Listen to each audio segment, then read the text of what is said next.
Bana şey yapıyorsunuz mu? Kolda bakmaz ki. Sana MCD premium kataloglarını yapıp gösterecekler.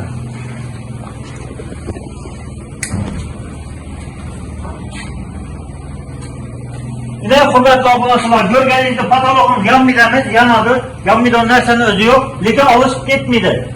Şu boyunca bürüşüp kaladı yine. Görsün yana. Kaysı patologlu.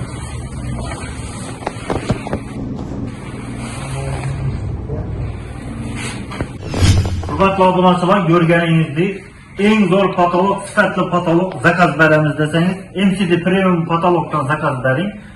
Bunu uyunuza bargan patolog MCD emasligini qaydan bilasiz? Bunu bilishiniz uchun MCD size sertifikat beradi 15 yıllık firmasının peçeti bilen. Adamaya koysam da toplum bir dersen daha gider patolog. Dert.